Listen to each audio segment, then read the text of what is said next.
జనవరి 29కి సంబంధించిన current affairs. జనవరి 29న ప్రాణాపాయ స్థితిలో ఉన్న ఇతరులను కాపాడడంలో అసమాన ధైర్య సాహసాలు ప్రదర్శించిన వారికి భారత ప్రభుత్వం జీవన్ రక్షక్ పథక్ పురస్కారాలను 2025 జనవరిలో ప్రకటించారు.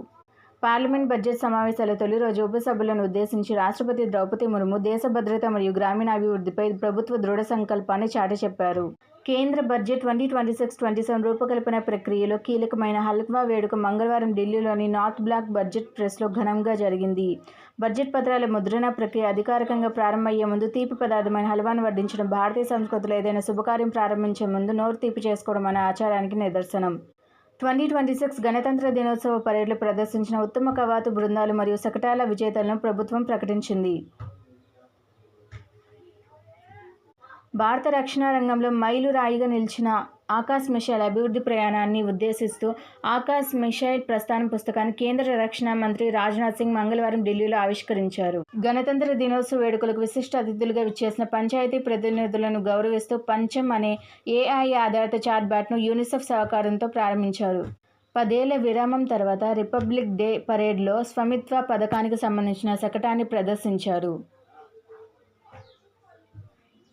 అణుశాస్త్రవేత్తల బృందం మానవాళికి తీవ్ర హెచ్చరిక జారీ చేస్తూ డూమ్స్ డే క్లాక్ ములుగును అర్ధరాత్రికి కేవలం 85 సెకండ్ల దూరంలోకి జరిపింది.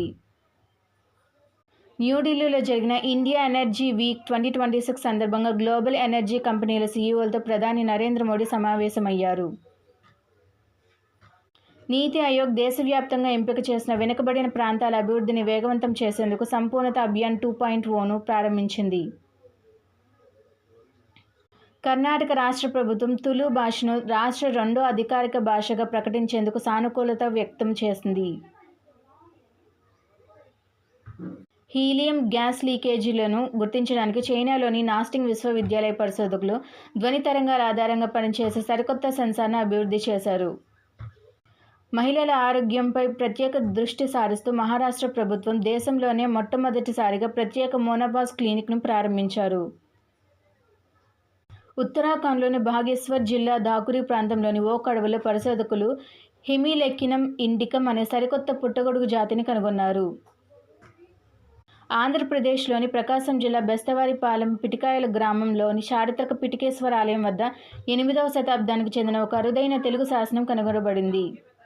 జమ్మూకు చెందిన 27 ఏళ్ల కెప్టెన్ హంసజా శర్మ భారత సైన్యానికి చెందిన అత్యంత శక్తివంతమైన రుద్ర సాయుధ హెలికాప్టర్ను నడిపే అర్హత సాధించిన మొదటి మహిళా అధికారిగా ఆమె చరిత్రకెక్కారు.